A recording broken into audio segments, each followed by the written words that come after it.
الحمد للہ رب العالمین والصلاة والسلام علی سید الانبیاء والمرسلین۔ السلام علیکم ورحمۃ اللہ وبرکاتہ۔ اسلامک انفو اینڈ وظائف کے ناظرین، امید ہے کہ آپ اللہ پاک کی رحمت سے خیریت سے ہوں گے۔ محترم ناظرین، آج ہم آپ کے لیے بہت ہی زبردست ویڈیو لے کر حاضر ہوئے ہیں۔ اس ویڈیو کو آپ نے مکمل اینڈ تک واچ کرنا ہے۔ ویڈیو اچھی لگے تو ویڈیو کو لائک کرنا ہے، اور اگر آپ ہمارے چینل پر نیو مہمان ہیں تو ہمارے چینل کو سبسکرائب کر دیں اور ساتھ لگے بیل کے نوٹیفیکیشن کو آن کر دیں تاکہ ہماری اس طرح کی آنے والی تمام نیو ویڈیو آپ کو فوراً مل سکیں۔ محترم ناظرین، جیسا کہ آپ جانتے ہیں، ربیع الثانی کا مبارک مہینہ اپنی برکتیں لوٹا رہا ہے۔ یہ مہینہ بہت ہی برکتوں والا مہینہ ہے۔ اس مہینے کی 11 تاریخ کو، 11 ربیع الثانی کو، حضور غوث اعظم رضی اللہ تعالی عنہ کا عرس مبارک ہے، جس کو بڑی 11ویں کہا جاتا ہے۔ حضور غوث اعظم رضی اللہ تعالی عنہ کی شان کیا ہے، اس کے حوالے سے انشاءاللہ عز و جل ہم آپ کی کرامات، آپ کے کمالات بھی آپ کے ساتھ شیئر کریں گے۔ آج اس ویڈیو کے اندر ہم ایک قرآن پاک کی آیت جو ہے وہ سنیں گے، اس کا ترجمہ دیکھیں گے، حدیث مبارکہ اولیاء کی شان میں سنیں گے، اور اس کے علاوہ حضور غوث اعظم رضی اللہ تعالی عنہ کے مختصر سا تعارف ہم سنیں گے۔ تو اللہ تعالیٰ نے قرآن مجید فرقان حمید میں ارشاد فرمایا، الا ان اولیاء اللہ لا خوف علیہم ولا هم یحزنون۔ ترجمہ کنز ایمان، سن لو، بے شک اللہ کے ولیوں پر نہ کچھ خوف ہے اور نہ کچھ غم۔ حدیث مبارکہ کے اندر سرکار مدینہ قرار قلب و سینہ، فیض گنجینہ، صاحب معطر پسینہ صلی اللہ تعالی علیہ وآلہ وسلم کا فرمان علی شان ہے۔ حضور علیہ الصلوۃ والسلام نے ارشاد فرمایا، اطلب الخیر والحوائج من حسان الوجوہ، یعنی بلائی اور اپنی حاجتیں خوبصورت چہرے والوں سے طلب کرو۔ اسی طرح ایک اور حدیث مبارکہ سنن ابن ماجہ کے اندر یہ حدیث مبارکہ موجود ہے کہ اللہ کے محبوب دانع غیوب صلی اللہ علیہ وسلم کا فرمان ذیشان ہے۔ فرمایا، من عادی للہ ولیا فقد بارز اللہ بالمحاربۃ۔ فرمایا، جو اللہ عز و جل کے کسی دوست سے دشمنی رکھے، تحقیق اس نے اللہ عز و جل سے اعلان جنگ کر دیا۔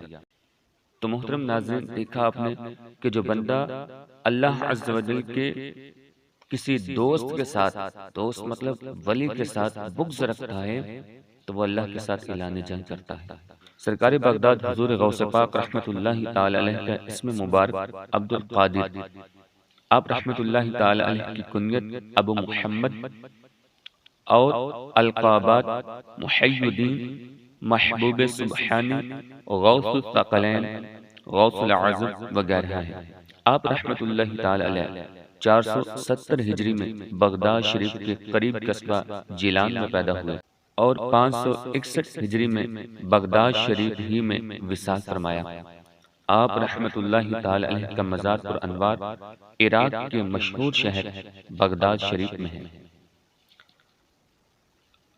اب حضور غوث اعظم رضی اللہ تعالی عنہ کو غوث کہتے ہیں، تو غوث کا مطلب کیا ہوتا ہے، غوث کس کو کہتے ہیں؟ تو پہلے ہم اس پہ نظر ڈالتے ہیں کہ غوث کسے کہتے ہیں۔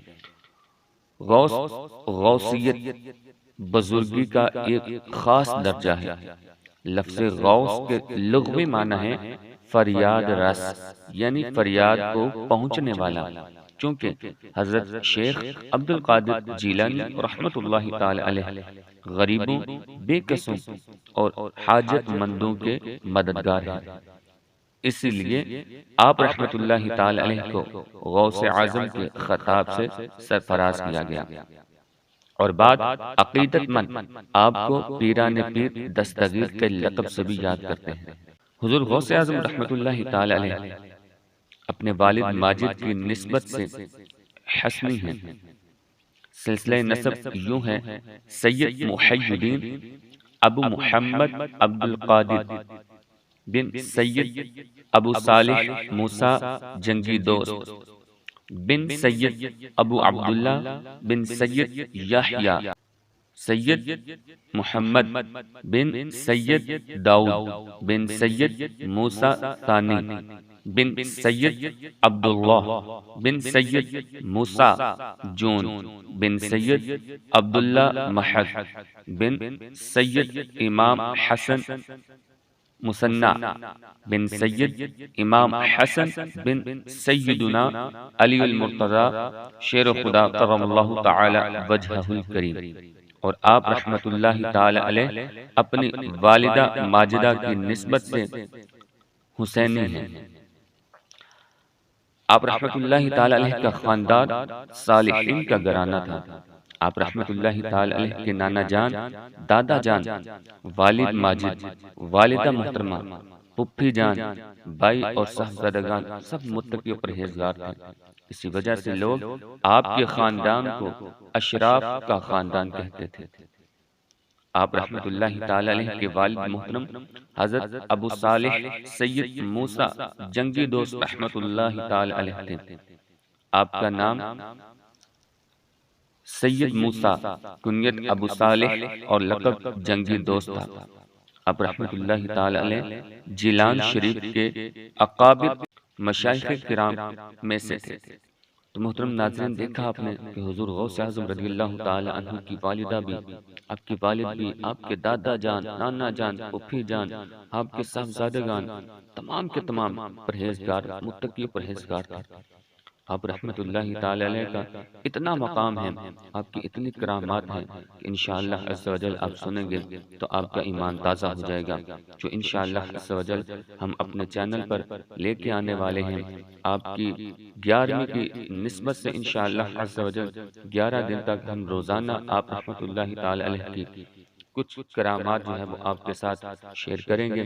تو ان کرامات کو سننے کے لیے، اپنے ایمان کو تازہ کرنے کے لیے اور اولیاء کرام کی اپنے دل میں اور زیادہ محبت اجاگر کرنے کے لیے ہمارے اس چینل کو سبسکرائب کر دیں اور اپنے دوستوں کے ساتھ اس ویڈیو کو زیادہ سے زیادہ شیئر کیجیے۔ ملتے ہیں اگلی ویڈیو میں، تب تک کے لیے اجازت دیجیے۔ اللہ حافظ۔